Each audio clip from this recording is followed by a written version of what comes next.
নমস্কার প্রিয় দর্শক, আপনারা দেখছেন দ্য কেএবি নিউজ প্লাস। আপনাদের সঙ্গে কথা বলছি আদিত্য।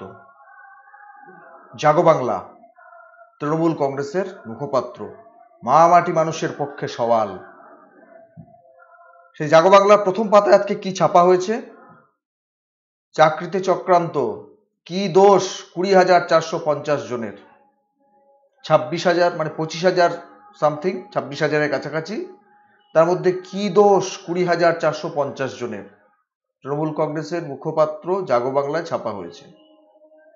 কি বলা হয়েছে? কোর্টে দেওয়া তথ্য। কে দিয়েছে? এসএসসি। র্যাঙ্ক জাম 1,212 জন, 1,212 জন র্যাঙ্ক জাম। র্যাঙ্ক জাম মানে আপনারা বুঝতে পারছেন। ওএমআর অসঙ্গতি 4,091 জন, এই মোট 5,303 জন।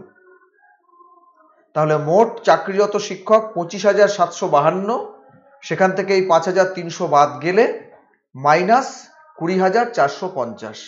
তাহলে ওনাদের নাহলে র্যাঙ্ক জাম, ওনাদের না হলে ওএমআর অসঙ্গতি, তাহলে বাকি 20,450 জনের চাকরি চলে গেল কেন? এর মধ্যে চক্রান্ত খুঁজে ফেলেছেন তৃণমূল কংগ্রেসের মুখপাত্র কুণাল ঘোষ, যিনি কিনা জাগো বাংলাটাও দেখেন। এবার প্রশ্ন হচ্ছে, কোর্টে দেওয়া তথ্য আপনারা এই অংশটুকু দেখুন। 1,212 র্যাঙ্ক জাম আর ওএমআর অসঙ্গতি, হ্যাঁ এই দুটো এসএসসি কোর্টে গিয়ে বলেছিল। 5,303 এই দুটো বলেছিল, কিন্তু এটা কখনো বলেনি যে এর বাইরে যারা আছেন এই 20,450 জন, এরা সবাই যোগ্য বা এদের সবার কাগজপত্রের সঙ্গতি আছে, স্বচ্ছভাবে পেয়েছেন। এসএসসির বলার ক্ষমতা হয়নি। তাহলে ওই যে 1,212 জন র্যাঙ্ক জাম, তাদের পরিষ্কার কাগজে বোঝা যাচ্ছে, নাম ধাম নেই। ওএমআর অসঙ্গতি 4,091 জন, যে ওএমআর গাজিয়াবাদ থেকে উদ্ধার করা হয়েছিল, অসঙ্গতি স্পষ্ট। তাই ওদেরটাতে বলা হচ্ছে যে এগুলো অসঙ্গতি আছে, এগুলো অযোগ্য বলা হচ্ছে। বাকিরা যে যোগ্য, তাদের কাগজপত্র তো দিয়ে আপনাকে যোগ্য বলতে হবে। কি এসএসসির কর্তারা বলবেন তো? 20,450 জনের যোগ্যতার প্রমাণ আপনারা আদালতে দিয়ে আদালতকে সন্তুষ্ট করতে পেরেছিলেন? ব্রাত্য বসু তো বললেন যে আমরা দিয়েছিলাম তথ্য, এসএসসি দিয়েছিল তথ্য, সন্তুষ্ট করতে পারেনি। কেন পারেননি? তার মানে ঠিকঠাক কাগজ নেই, এবং 20,450 জনের পক্ষে আপনারা সঙ্গতিপূর্ণ কাগজ দেখাতে পারেননি। আমরা ছোটবেলায় একটা ধাঁধা আমাদের ছিল না, যে একটা খড়ের পাতনাতে 10 আটি খড় ছিল, 3.5 খেয়ে নিল, আর কটা থাকলো? আমরা একটা ধাঁধার মতো বলতাম না, 3.5 খেয়ে নিলে আর 6.5 থাকে। তখন বলতো না, 3.5 নয়, 3.5 খেয়ে নিয়েছে, এরকম আমরা বলতাম না। তো সেই রকম করে ওনারা বলতে চাইছেন, অবাক হয়ে গালে হাত দিয়ে, আশ্চর্য ব্যাপার, যে 5,303 জনের অসঙ্গতি আছে, 20,450 জনের চাকরি গেল কেন? আজকে জাগো বাংলায় লিখছেন। সৎ সাহস হয়নি এতদিন আদালতে গিয়ে এই প্রশ্নটা করার? এসএসসি বুকে হাত দিয়ে, বুক ঠুকে আদালতে গিয়ে বলতে পারেননি যে এই নিন 20,450 জনের যোগ্যতার কাগজ? এমনি তো আপনাদের লজ্জা ঘেন্ডার মাথা খেয়েছেন আপনারা। এই যে লিখেছেন র্যাঙ্ক জাম, ওইখানে ওএমআর অসঙ্গতি, কানে হাত দিয়ে বলা উচিত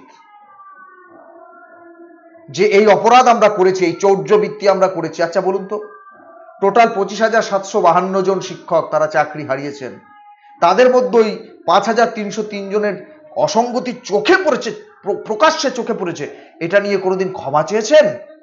মাননীয় মুখ্যমন্ত্রী, শিক্ষামন্ত্রী জোরহাত করে ক্ষমা চেয়েছেন গলায় গামছা দিয়ে, যে এই অন্যায় আমরা করেছি? তারপর বাকি 20,450 জনের কথা বলবেন। তারা প্রত্যেকে অযোগ্য নন, তারা যোগ্য, কিন্তু তাদের কাগজপত্র আপনারা নষ্ট করে দিয়েছেন, পাছে ওই 5,303 জন ধরা পড়েন। একটাকে অযোগ্য মানে বাকি সবটা যোগ্য, এটা যদি আদালতকে আপনারা বুঝিয়ে প্রমাণ করতে পারতেন, আদালত নিশ্চয়ই এরকম রায় দিত না। ও ওনারা আবার চক্রান্তের গন্ধ পেয়েছেন। পবন বানসাল চিত্রনাট্য তৈরি পঙ্কজের ছাদে, পঙ্কজ বনসাল নাকি আর একটা কার নাম পেয়েছেন, তার বাড়ি গাজিয়াবাদে উত্তরপ্রদেশে। বুঝতেই পারছেন উত্তরপ্রদেশে যোগী সরকার, ওইখান থেকে একটা চক্রান্তের গন্ধ ওনারা পেয়ে গেছেন এবং এটাকে বাজারে খাওয়াবার চেষ্টা করছেন। একটা ষড়যন্ত্র, এই 20,450 জনের চাকরি খেয়ে দিয়ে, একটা বিরাট সংখ্যক মানুষের চাকরি খেয়ে দিয়ে পশ্চিমবাংলায় একটা রাজনৈতিক অস্থিরতা তৈরির চেষ্টা করছে বিজেপি সিপিএম। এই তত্ত্ব খাড়া করছেন এই কুণাল ঘোষরা। কি বলবেন আপনি, কি বলবেন?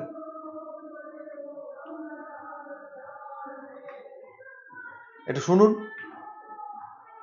দেখুন আগে মাপ চেয়ে নিচ্ছি। ওনার কথা শোনালে আমাকে বলেন যে ওনাকে কেন দেখানো হয়, কিন্তু উনি ওই যে দুয়ে দুয়ে চার করছেন, সবসময় দুয়ে দুয়ে তো চার হয় না, দুয়ে দুয়ে দুধও হয়। গরু দুয়ে দুয়ে দুধ হয় না, উনি বোঝাতে চাইছেন একটা অন্য হিসাব। গালে হাত দিয়ে পড়েছেন, কপালে হাত দিয়ে পড়েছেন। 20,450 জন কি দোষ করলো? সৎ সাহস কেন ছিল না আপনাদের এসএসসির, আপনাদের রাজ্য সরকারের আইনজীবীদের? আপনারা আদালতে গিয়ে বলতে পারেননি, আদালতকে বোঝাতে পারেননি যে কেন তাহলে এই 20,450 জনের চাকরি যাচ্ছে, এই কটা অসঙ্গতি, এবং ওই অসঙ্গতির জন্য আমরা ক্ষমা চাইছি, বলতে পারেননি? আজকে এসে নাটক করছেন এবং ওদের ভরকাবার চেষ্টা করছেন। শুনুন কি বলেছেন।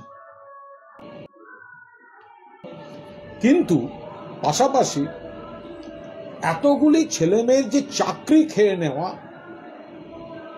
এটা নিয়ে প্রশ্ন তোলার অবকাশ আছে। বিশেষত যোগ্যদেরও চাকরি খেয়ে নেওয়ার রায় কি করে হতে পারে, এই রায় নিয়ে প্রশ্ন তোলার একটা অবকাশ আছে। এবার একটা যারা চাকরি হারিয়েছেন তারা কিন্তু আরো একটা ষড়যন্ত্রের একটা দিকও তারা দেখতে পাচ্ছেন। এখনো পর্যন্ত আমাদের কাছে যা তথ্য, 26,000-এর চাকরি খাওয়া হলো, 26,000। এর মধ্যে র্যাঙ্ক জাম্পিং বলা হচ্ছে 1212 জন। র্যাঙ্ক জাম্পিং এর অভিযোগ 1212, যেটা সিবিআইও কোর্টে দিয়েছে। এরপর ওএমআর শিট নিয়ে যেটা দিয়েছে সেটা 4,091, এরম একটা সংখ্যা 4,091, যেটা অনিয়মের তালিকায়। এটা যোগ করলে হয় 5,303, যোগ করলে হয় র্যাঙ্ক জাম্পিং যে অভিযোগটা আছে, যে কেউ হয়তো ছিল 500, তাকে দেখা গেল হয়তো সামনে। র্যাঙ্ক জাম্পিং অভিযোগ নয়, এ কি বলবো বলুন তো, এগুলো প্রমাণিত সত্য। অভিযোগ কি? র্যাঙ্ক জাম্পিং এর অভিযোগ এখন? র্যাঙ্ক জাম্পিং, তারপরে ওএমআর এর অসঙ্গতি, এগুলো অভিযোগ? এগুলো প্রমাণিত সত্য। ক্ষমা চান, ক্ষমা চান, হাত জোর করে ক্ষমা চান। বড় বড় কথা বলছেন। শুনুন দেখুন। 1212 ওএমআর শিট মিলছে না, অসঙ্গতি, গোলমাল। 4,091, মোট 5,303। এবার প্রশ্ন হচ্ছে তাহলে বাকি 20,450-এর চাকরি গেল কেন?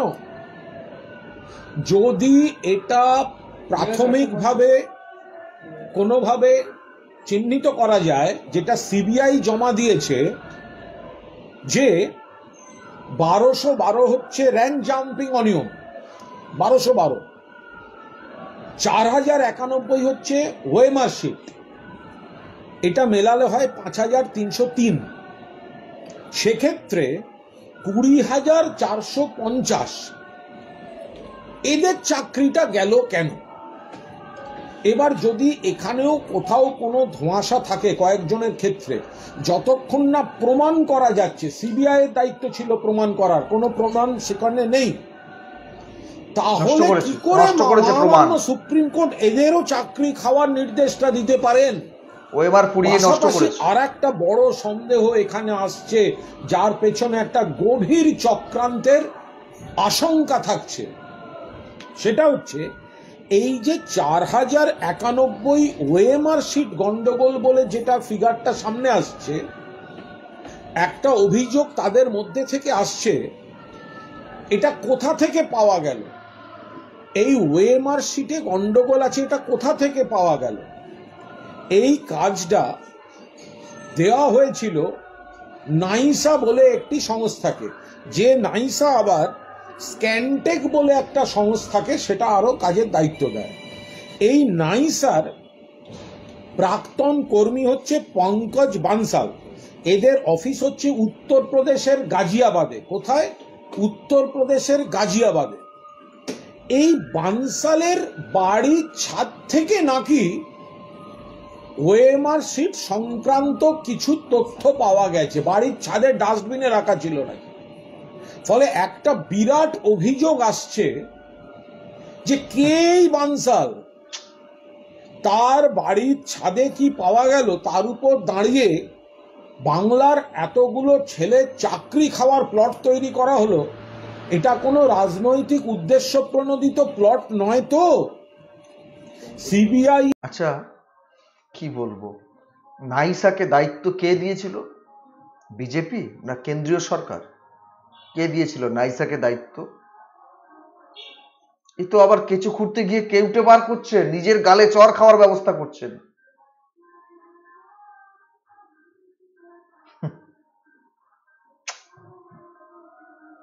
না, আপনারা যা বলার বলুন, আমি আর পারছি না। ওনাকে দেখালে আবার আপনারা বলেন যে ওনাকে কেন দেখাচ্ছি, ওনার কেন ছবি দেখাচ্ছি, ওনার বক্তব্য কেন শোনাচ্ছি। যাই হোক, আপনারা বলুন আপনাদের মূল্যবান মতামত কমেন্ট বক্সে কমেন্ট করে জানান। নজর রাখুন দ্য কেএবি নিউজ প্লাসের পর্দায়। দেখা হবে পরের প্রতিবেদন নিয়ে খুব তাড়াতাড়ি। ধন্যবাদ।